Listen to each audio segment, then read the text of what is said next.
Welcome back. This is rhetorical analysis. We're doing reading and writing strategies, taking a minimalist approach. That means we're only going to look at the most important things that we need to find in order to figure out how the choices an author or speaker makes impacts on what they're trying to accomplish with their language. This is part 2 of our look at Barbara Jordan's speech in 1974. We're using the prompt, explain how the compositional choices Barbara Jordan makes in her speech help her to build her argument. And the claim we're working with is that she challenges any support of President Nixon during the 1974 impeachment hearings by relating these basic principles of the U.S. Constitution and appealing to the common sense of justice.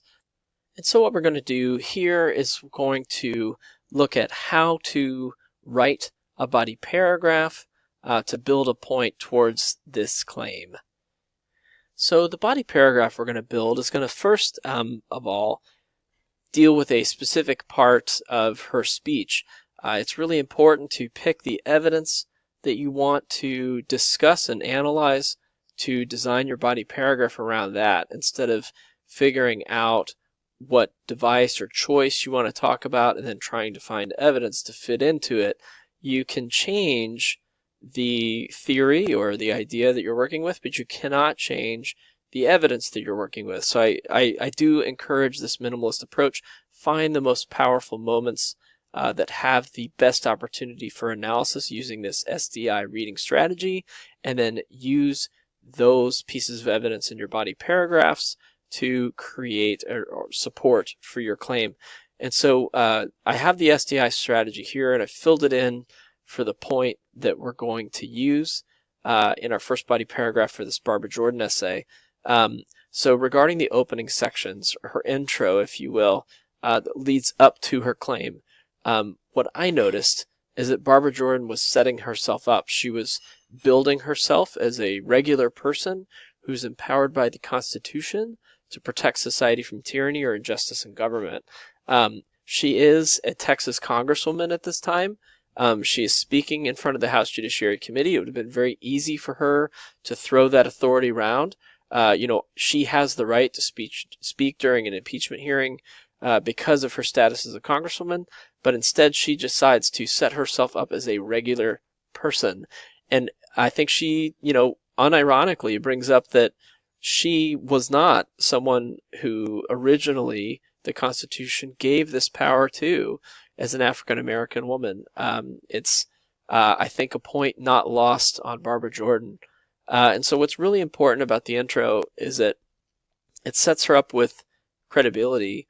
If you're going to be a persuasive speaker, then you have to build credibility with your audience if you're going to try to get a message out there. And I think in this case, she also really activates her audience by empowering them as well. By her audience, I don't necessarily mean the other congressmen in the House Judiciary Committee. The people she is actually talking to are the American people. And so what this implies is that her audience, the American people, in other words, is now accountable. And that's a very powerful thing. If she wants them to think, feel, or do something, then that's not going to work if she doesn't find a way to make them accountable. And so by making herself a regular person, the American people, who are also regular people empowered by the Constitution to fight tyranny and injustice in government, will now have to address the wrongdoings of the president with that accountability in mind. They are the ones who have the power to stop it.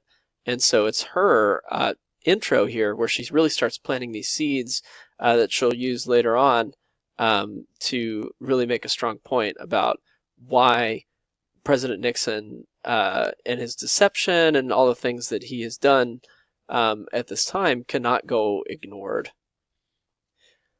Okay, so I changed platforms here for you so we can kind of have a little bit more writing control with longer text. So I moved over the SD and I from our reading notes for the part that we want to talk about, which is her intro, the part in the speech. There's maybe 2 or 3 paragraphs before her claim.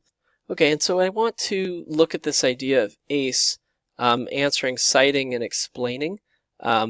And I want to talk about some of the shortcomings that it has in upper level high school and college writing, um, because this idea of explanation is just sort of lost, that it usually results in this kind of, circular, incomplete, inconsistent answer that assumes that the reader is going to automatically connect the dots for the evidence that's kind of thrown into the middle of this writing. And um, so as we look at it, in the opening of her speech, Jordan explains how she is now acting as an inquisitor, which is a right of the people, even though she, as an African American woman, might not have been included in the minds of Washington and Jefferson as they outlined the rights of, quote, "we the people" in 1787.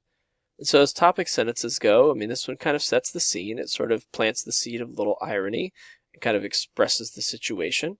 And so let's see where it elaborates. Her solemn duty in 1974 is to exercise, as a representative of the legislature, the people's right to inquire against their government, President Nixon in this case. This isn't wrong to include or anything like that. In fact, I think it's pretty important and necessary background, but we're still basically just building the situation. And so, the next part is what I call a bomb quote. It's just sort of bombed in here. There's no lead in, there's no paraphrased embedding or anything like that. And it just kind of sits there. I'm not going to sit here and be an idle spectator to the diminution, the subversion, the destruction of the Constitution. This is her claim from the beginning part of her speech. And so really, I guess you could call this citation because it is a block quote. But you'll notice that if this just ends here, even if it has something weak like "this shows blah blah blah blah blah," it's probably just going to say something like "this shows how Jordan is acting as an inquisitor," period, or something like that. And that's really just not going to get the job done. And so I'm going to show you guys a method to elaborate this a little bit so that you have much more to talk about afterward. Okay, and so here is said promised strategy to improve on ACE. We have this WPAE strategy. And so you're writing the quote, you're paraphrasing, you're analyzing, and you're evaluating. And so this, of course, assumes that you've already provided a topic sentence and some context. And so this only deals with introducing evidence and explaining it. So the latter half of ACE that gets kind of left out or trails off. I don't enjoy block quotes. They can function, but I think if you're trying to shoot for more impressive scores on standardized tests like the SAT or the AP exam, you want to show that sophistication, that maturity in your writing. I think embedding quotes with paraphrasing is going to work. If you do bomb a quote in there, you need to paraphrase enough so that there's context to the viewpoint. But really where I feel like the most growth in high school writers comes is in these latter two parts, the analyzing part and the evaluating part. And so it seems like they're doing the same thing, but they're really not. Analysis is all about function, about finding cause and effect. The cause, of course, is generated by the author. They have made some kind of deliberate choice to arrange the words the way they have, or to use a specific type of example, or maybe their tone, or their wording, or their description. Something about, what they say and how they say it is done deliberately to create some kind of effect or reaction in the audience. And so it's important to kind of recognize the function of the language and how it's making the audience react.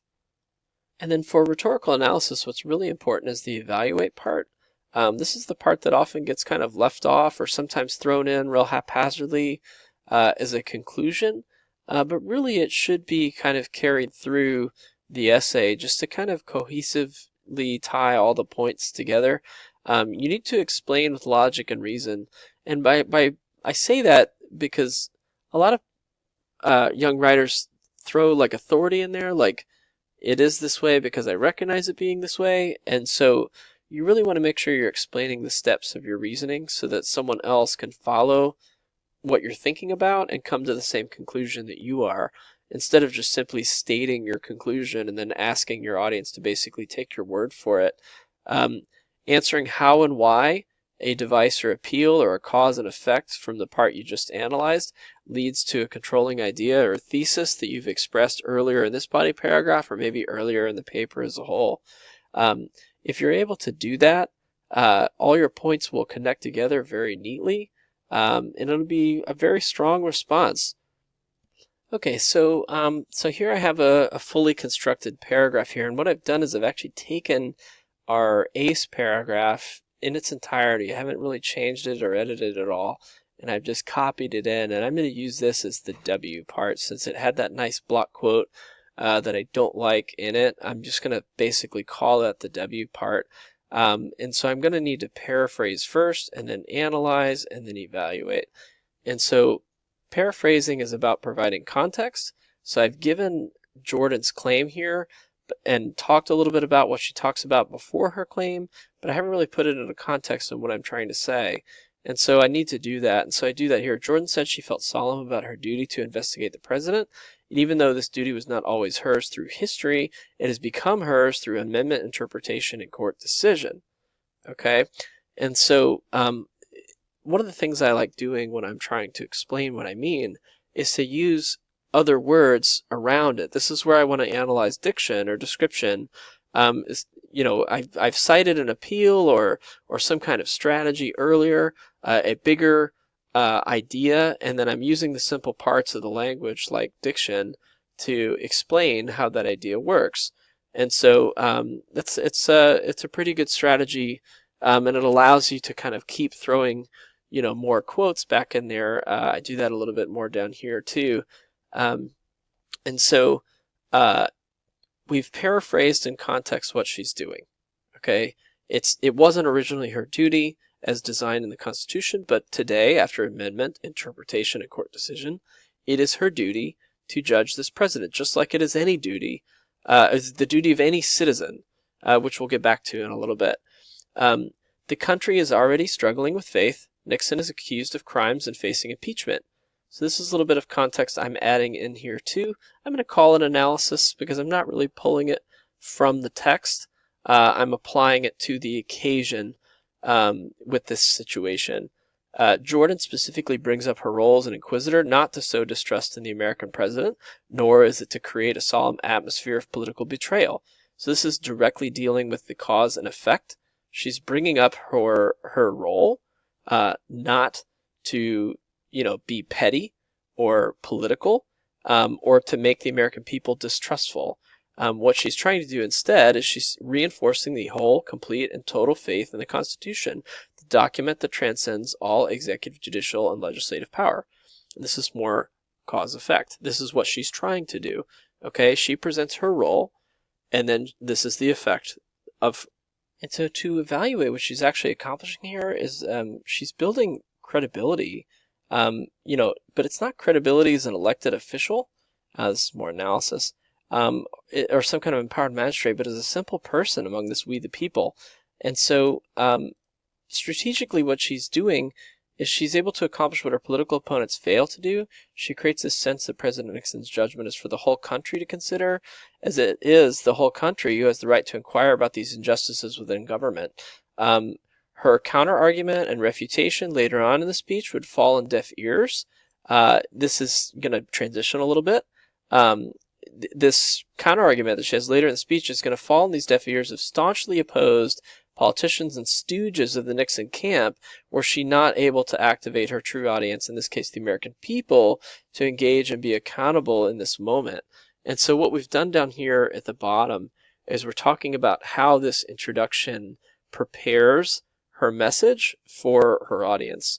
She has established her role as a regular person, and she has also, at the same time, reinforced the idea that this Constitution that she has whole, complete, and total faith in provides the same power that she has at this moment in the House Judiciary Committee to every individual American in this country. And so what that does is it creates this level of accountability that wouldn't be there if it was just a group of politicians trying to settle this fate. It would be an impasse. People wanting to impeach Nixon would say one thing, and the people wanting to preserve Nixon would say the other. And she has sort of broken that barrier there. Thanks for listening.